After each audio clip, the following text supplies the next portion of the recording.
Every yard, every hit, every second. It's earned out here. This game demands more than just skill. It demands fuel.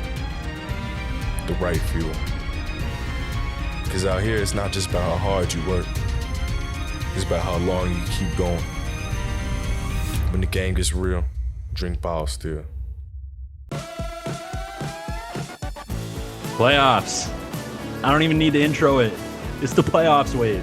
Let's go. We're getting into this because not only do we have the man, Gord Grace, the head of the OUA himself, joining us in a bit, but Connor, we have three excellent games that we have to get to, we have to talk about, because there is no more marquee matchup. And I make this mistake every year when we're talking with Chris at the OUA. I just get in the habit of like, here's the player awards from the week and here's the marquee matchup. And then every year, I think it's like 3 years in a row, he's been, hey guys, We're in the all the playoffs games now. matter. And we're like, oh, right. Oh, We get to right. talk about everything. So in order to save you guys from rambling and listening to us ramble, I guess, for 30 minutes, Connor, let's dive into it. The first game I really want to talk about has the sweater that you're wearing attached to it. The Guelph Griffins Is it that hosting. obvious? I thought I was trying to be a little subtle here. I was trying to go just the color. I saw the The logo logo before. peeking out. Yeah. I was trying to adjust the screen a little bit. But Guelph hosting your Ottawa GGs. Where to start, right? I mean, Guelph undefeated at home this year. Mm-hmm. Ottawa obviously hasn't played Guelph yet. How does that running style of the Griffins go against this Ottawa team where their strength is their secondary and Mm-hmm. the linebacking core is young? It's not the James Peters, Max Charbonneaus of years past, and Manny. So this team that's been more susceptible to the run, yet teams haven't really decided to run on them. Like Toronto last week did not try to establish a run. Interested to see how Ottawa matches with this physical Guelph Griffins offense. Yeah, before we kind of dive into this a little bit further, I think the one thing I want to say about Ottawa right off the top here is, the early on in the season and moving towards the middle of the season, we had some questions. Towards the back half of the season, I think a lot of our questions, a lot of our concerns are starting to be dealt with. They're starting to get answered, and they're looking solid coming into this playoff game. But you mentioned nobody's really dared to run against this Ottawa defense yet. Well, guess what? Whether it's going to be Marshall McRae or Tristan Aboud or Caleb Sargent or take your pick at any of the playmakers in the Malloy, backfield. Yeah. keep Take your going. pick of any of the playmakers in the backfield for Guelph. They're going to run the darn football. And Yeah. that's coming there. That is coming the GG's way this weekend. I can guarantee it. First horse out of the gate might be in for a long track in this one. And Connor, you mentioned the calmness that has come over this Ottawa GG's season in the form of Josh Jansen. And this is a guy, Connor, that last year we got to see him play. This year, you and I both said, I don't know if I said it on air or just to you in person, he has to play to give them a legitimate shot to win. And with this young group of receivers like Coolio, you need to have that ability to stretch the field and build that rapport. And once we saw Jansen come in and get his chance, the Charles Asselin reliance went down. The receivers started to be able to make big plays, like we saw them vicious stiff arm last week from the GGs. Each time they step up with Jansen, each time they line up to play with him under center, there's more confidence, there's more chemistry. And this team is more of a threat to make a run not only this year with their veteran secondary, but in the upcoming years with him at quarterback. Yeah, I've really liked the development of the relationship between Jansen and his wide receivers as the season's moved on, as he's taken the starting reps as the quarterback. It's really been his receivers saying, okay, I know if I get in space, I trust Jansen to get me the rock and let me try to go make a play, and vice versa. Jansen saying, okay, I know if my receivers are in space, I trust them, I can hit them, and they're gonna go make a play for me. So I really like the back and forth, the relationship, the development there with the GGs between Jansen and the passing game. All right, let's talk briefly here about the Guelph Griffins and Tristan Aboud. There's not much to say. It's going to be high efficiency. Not much to say that we haven't already said this season, right? Like, I think they the can big run, one for they me, can Connor. pass, they're electric. The big one for me, Connor, is Mortuzo. Yes. Curtis Woodmansey, Robert Keys Wilson. They have so many pieces in that front seven. This is where the game hinges. I think Mortuzo might be the best matchup in the conference for Charles Asselin in terms of someone who can match the athleticism in the pass game and the physicality in the run game. Now, they have a great group of linebackers.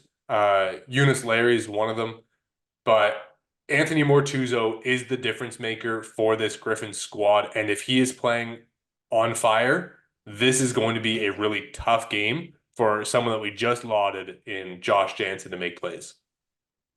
Absolutely. You are absolutely right. And I think that's the lesser talked about side of Guelph here, just quickly before we move on, is how good their defensive play has been. We love to talk about this offense because they give us a lot to talk about, but you hit the nail on the head. You're absolutely right. Their defense is just as dangerous. And I think that they could do some damage against the GGs. I love your comparison there with Martuzo being able to match up against a guy like Charles Aslan, who we know is going to get the ball. But Wade, we could talk about this matchup for the rest of the night. We still got Pick two more round to two. get to. Who we going to? You pick. I'm gonna big round two. You said big round two. This is a big round two. It is the Queens Gales and the Windsor Lancers squaring off for the second time this season. What do we expect? What are we looking for?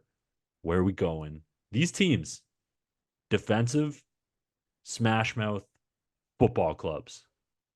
You want to know what's being said in the Queen's meeting rooms all week long? Run through somebody's face. No, it's do not turn the ball over. Connor, That remember, too. in week one, we saw 4 interceptions from Queens. I think we saw a couple fumbles as well. And despite the tsunami of turnovers that they decided to heap on themselves in week one of the season, they were still in the game late in the fourth quarter. And I think if you're Queens, you're looking at how well your defense is playing now compared to in week one, and you're going, okay, don't screw up the turnover margin because our defense is going to take care of the rest. And I know we've been hard on Waterloo's ability to pass the football all year. Connor, against this secondary, I don't think they want to pass the football. I think they want to just avoid the pass rush and try and hammer away and get to the second level. And Justin Pace and the rest of these linebackers for the Gales, they're going to have their work cut out for them. I think they're up for the task, but don't lose the turnover battle. Has to be the toughest task for this Queens team because they can't play scared, but they have to play smart. Absolutely. I absolutely agree. You said Windsor's going to be looking to avoid the pass rush, and I think that's going to be a huge key here because Queens got to the quarterback 6 times last year. They've been one of the most efficient pass rushing units this season. They've got a handful of players along that defensive unit that are earning CFL caliber looks, that have CFL caliber athleticism. This is an aggressive Queens unit, and this is going to be a challenge this weekend. Well, yeah, Eric Johnson, Silas Hubert, Darian Newell, Van Wishart, Ashton Miller-Melanson, Keegan Vanek, all guys like Raheem Balogun's been out, but Seaway's playing with a cast at corner. Like Ian St. Arnaud is taking some time this year. They have playmakers scattered throughout. John Course-Cadden at safety has been a really good add for them this season too, in that free safety spot. Connor, expecting a lot of run game, expecting a lot of big physical plays, but who's going to make the play on the outside? Who's going to make the play on special teams? That might be what breaks the score open in this one. Could not agree more. Final game of the weekend for the first time since 2019.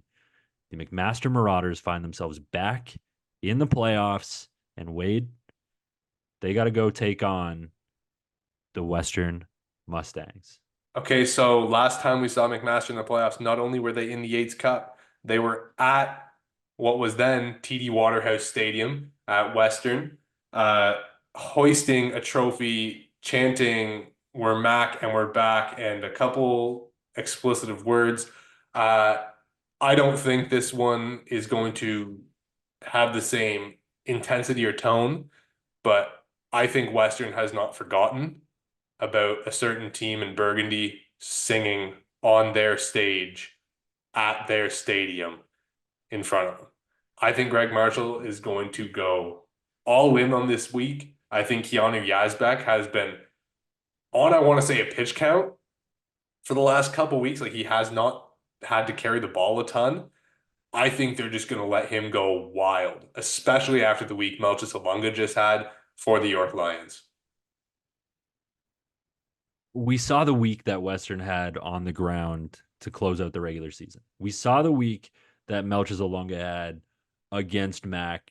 Despite York falling in that game, Alunga played lights out. You're taking one of the best rushing attacks in the country. Let's call it what it is, in the country, and you're asking Mac to go stop that. And that's not a slight on Mac. That's just talking about how good Western is at running the football. This is a challenge for anybody to come in and try to task, and to have the environment behind you as Western is going to have in this home playoff game on Saturday, to know that you have the weapons in the backfield to grind down the opposing defense, to take time away on the clock, or, just to go for 50 some odd yards for a quick score. If you need your running backs to do that, they can do that too. But this is a darn talented Western Mustangs team. And I love that you mentioned the 5 years ago chants that were being laid by the McMaster Marauders, because even if they forgot about it, and I'm sure that Western didn't, why wouldn't you bring that back up? Why wouldn't you show your players that video this week? Why wouldn't you, as Wade is doing there on the other side of the screen, Stir up the that S. pot? Absolutely. Absolutely. Whatever bulletin board material you need, not that Western needs much motivation to go win a football game in the playoffs, but that right there, if that's going to fire up your players a little bit extra, why not use it? Nonetheless, this is going to be a really, really exciting weekend of football in the OUA. It's the first round of the playoffs. All of these games, this is a weird shaped ball that can bounce in any direction, can be anybody's game. I'm excited. I know you're excited, but the excitement's not done because we have an interview to get to, Wade. Nonetheless, take it away with Gord Grace. And joining us now, the head of the OUA, Gord Grace himself, so graciously, as we always have puns here, joining us tonight. So thank you so much, Gord, for taking the time to sit down with us and kind of chat about the season that has been and is moving into the postseason. Yeah.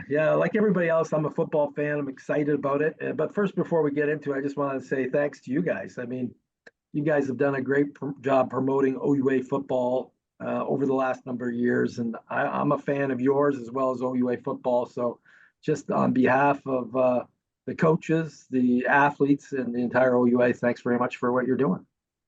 We don't mind it lot. one bit. We are always happy to be servicing the conference that gave us a chance to play post-secondary and more importantly, a conference we see at the forefront of youth sports. So with all that being said, let's dive into this season, because there was a roller coaster of games. Like, you jumped on and said, "Can you guys believe we're already at the playoffs?"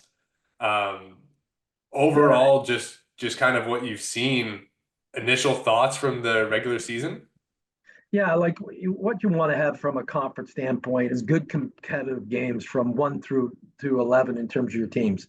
There's 44 games that we play in the regular season, and boy, it seemed like 75% of those were outstanding games, whether they're field goals on the last play of the game or big plays to win it at the end. There was some really amazing games, and Laurier being number one in the country and taking the number one slot going into the playoffs, you got to tip the hat to them. They've really showcased themselves. It's not like Western's fallen off much, if at all. And then, you've got a number of other schools, and I do got to probably highlight York's progress. They were essentially playing a playoff game there in the final week of the season. And so congratulations to the Lions on the progress they've made as well. So, yeah, it was a really good season. We were talking earlier about our playoff format, 7 teams out of 11 making it. It seems like there's a battle right through, 1 to 7 seed. It became a little clearer 1 and 2 as we got, to the last few weeks, but it could have been up in the air. I think it was last year we were we said that we didn't know 1 through 7 right until the very end of the season. So it wasn't quite that this year, but very exciting. And you touched on the York Lions there, but obviously one of the biggest stories across youth sports as a whole this year was their kind of resurgence. And for you guys to have that competition level, you said like that's what you strive for, but York being such a good track school and volleyball and hockey and soccer, to have that final piece of football join this competitive landscape in the conference, what does that kind of do for you guys at the top level? Well, I think it just shows the strength of the OUA overall. I'm always thinking about parity within our conference. It's not just limited to football. I think you want good competition from top to bottom. And New York, having made progress and showing people what can be done, it was outstanding. I got to their game against Waterloo, and they got the great stadium there now, and so it was really nice to see them make progress and be on the doorstep of making the playoffs. So it gives them a lot of momentum going into next year, and that's what you want to see is everybody feeling they've got a chance to be successful. I guess we'll keep going in terms of teams that have made the playoffs then with McMaster and Mac kind of making this jump back. The last time we saw them in the playoffs, they were hosting the Yates Cup pre-pandemic. And now that same group of guys, like we talked about having Josh Cumber, who was a freshman making a play in the Yates Cup, to now being the guy that seals the playoff berth again. For McMaster to make that jump back to postseason play, did you get to see them at all this year? What were your thoughts of Coach P? I went to the Mac Toronto game, and good for Mac to get back into the playoffs, and congrats to Coach Steph.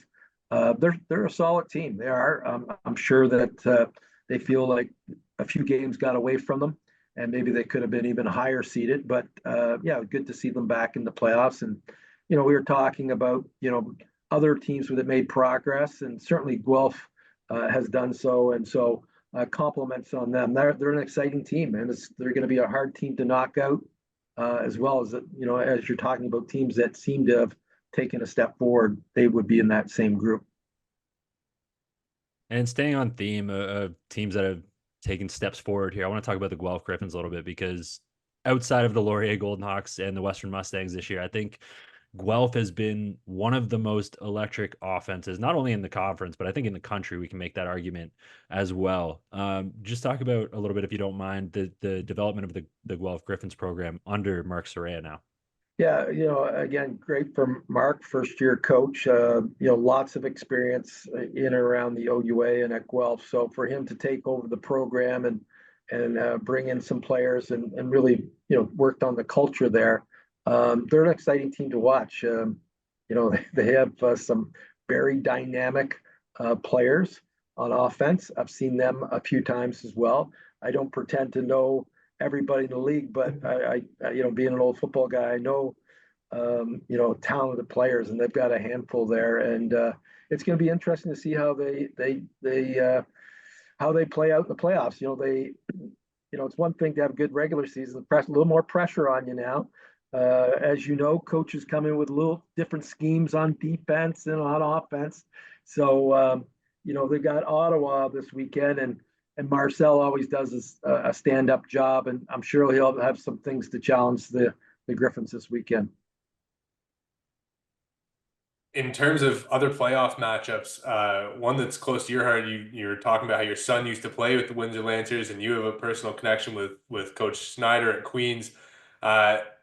A rematch of week one's game that seems so far in the past, and these teams are completely different. What do you kind of expect with those two smash mouth, aggressive, run the football teams meeting up?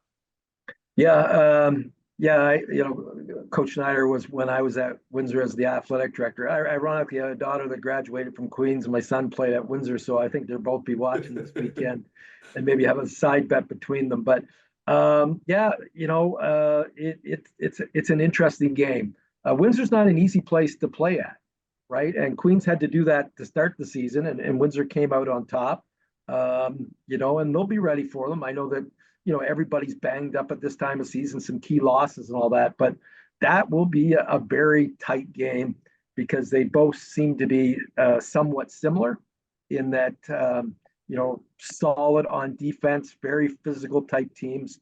So yeah, it's going to be an exciting game down in Windsor for sure.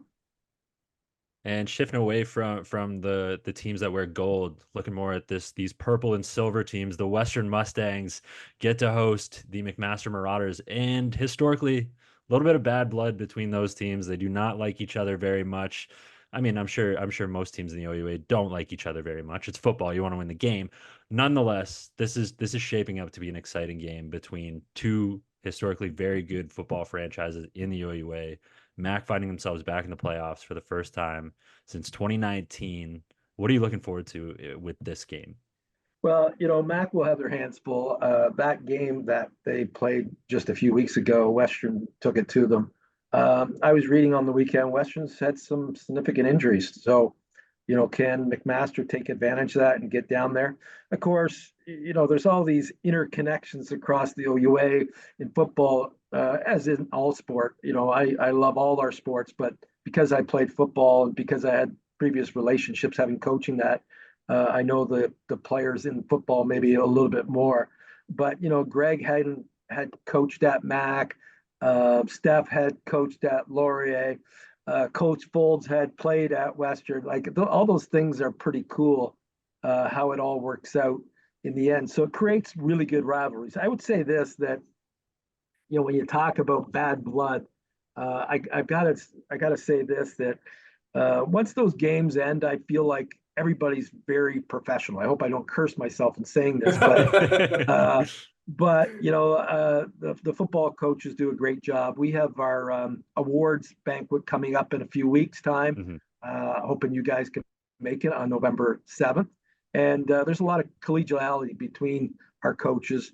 They're competitive as hell, don't get me wrong, but everybody will put their best foot forward and win these games. But some of these games, I don't know. It's going to be a flip of a coin. Others, probably the favorite will come out on top. But that's what makes our job so difficult in the OUA Central office, is because we really don't know for sure where our championships are going to be. People ask us about this. Well, I want to come to your championship. Where is it? I said, I really won't know in the case of football till 7 days before, right? And so if you plan activations and sponsorship and bring in VIPs and all that, that's what makes it so exciting too, is that we really don't know where we're going to be. Probably if everything worked out, we're going to be at Laurier. But you never know. You never know. And so we'll see how it plays out. But certainly an exciting time of year.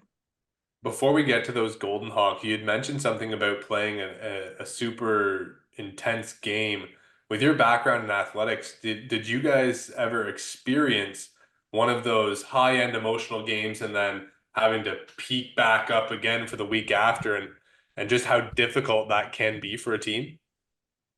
Yeah, I think you see it in all sport, not just football, and I think you see it at all levels of sport. I mean, you watch enough NFL or NHL, you go, okay, well, this team should win tonight, and they don't, and yet they bounce back and they look great.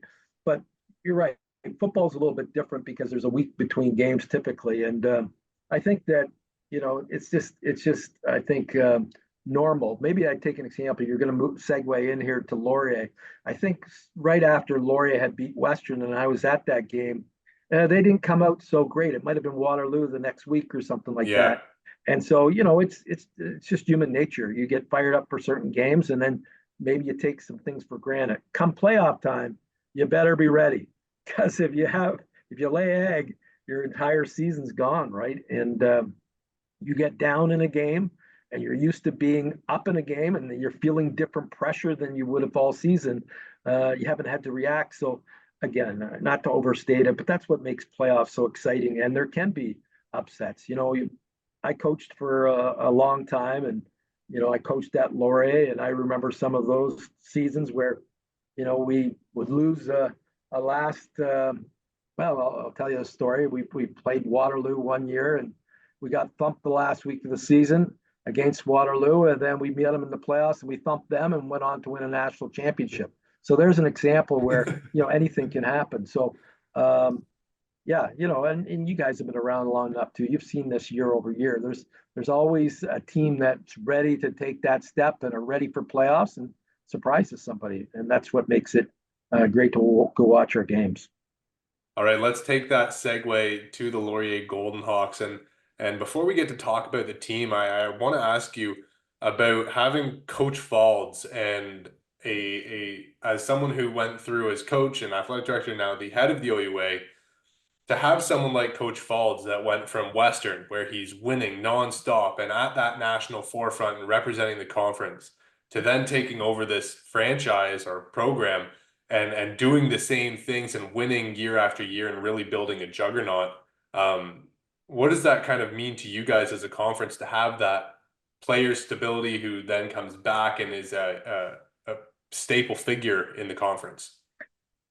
Well, listen, he's following the footprints of a lot of our coaches. I mean, Greg won the Player of the Year, and Steph was an All-Canadian. I mean, I could go on. JP, everybody has a. I love the fact that there's so many OUA ties from being former student athletes. We loved what we experienced as student athletes, and that's what drove me to coaching. And then, it drove me to be an administrator, and now this is what I do. So, but in particular with Coach Faulds, I mean, it is pretty remarkable what he's done at Laurier. Laurier has, had success over the years. They've won national championships, but to see his progress over the last few years, he won the Yates Cup, might have been 2015, 2016 as a young coach, and then, stepped back a little bit. Now he's got them primed to go on and potentially win a Yates Cup, and then, maybe win a national championship. So, all the coaches at Laurier, hats off to the administration. They've really done well. They're planning to build a new stadium, so that momentum in around football helps with everything. So it is really quite nice to see somebody like Coach Faulds develop as a star player and then become an elite coach. It really is something, and we'll see how far they go. Now, I know this is a bit of a playoff preview episode here, but I want to take a step back and just talk about the specialness of the OUA community, because we just mentioned it there a second ago. You said there's a lot of OUA ties still remaining in the OUA, and Wade and I see this when we go to different U Sports events, OUA events.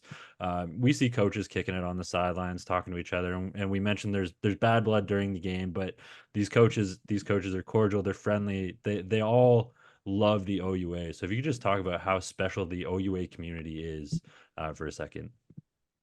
Yeah, and I know this show is about football, but I see it in hockey. I see how the hockey coaches engage themselves and the respect they have for everybody, men and women's hockey, men and women's basketball, men and women's volleyball, all our sports. I'd like to think, and maybe I will say this in general. I've had some experience in the NCAA. It is very cutthroat down there. The system now, the portal, transfers, NIL. We don't have those issues. So I'd like to think that our coaches are authentic and they believe in the mission of university sport. And maybe that's why they act as professional as they do and so collegial amongst each other. They realize they have a greater purpose than just winning games on Saturday or Sunday or Wednesday.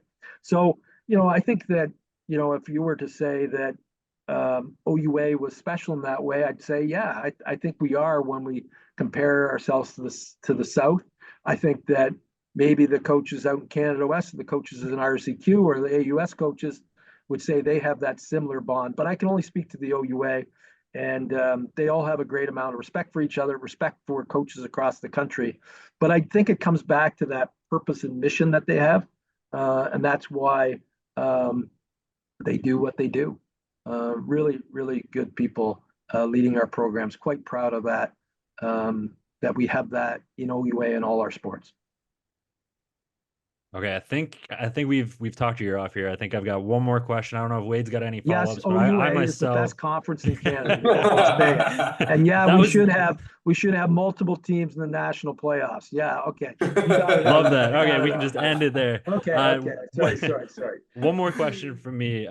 Just in terms of this year, I found one of the things I've really noticed, specifically bringing it back to football here, there's been so much emotion in the players, whether you see it on a touchdown celebration, a sack celebration, a big play, whether it's Ian St. Arnaud running up the field and then coming to the sideline and getting the whole team tapping him on the helmet, or last week, the one that really encapsulated it all for me was Keegan Hall taking the knee, and then the video of him just in pure joy slamming his helmet down onto the field. You could see him flexing and yelling at his teammates. This year there's just been so much player emotion. It's been so much fun to watch. How much does that add to the product of the OUA when we have these moments of players just wearing their hearts on their sleeves? Okay, I'm like the commissioner, so I can't condone taking your helmet off and slamming it No, on the absolutely. ground. But I mean, all right, as long as you know that. But if there were fines available, there would have been a fine dealt. Yeah, but listen, there's joy in playing. I mean, there's the old saying is when you can't play anymore, you coach. But there's nothing like playing.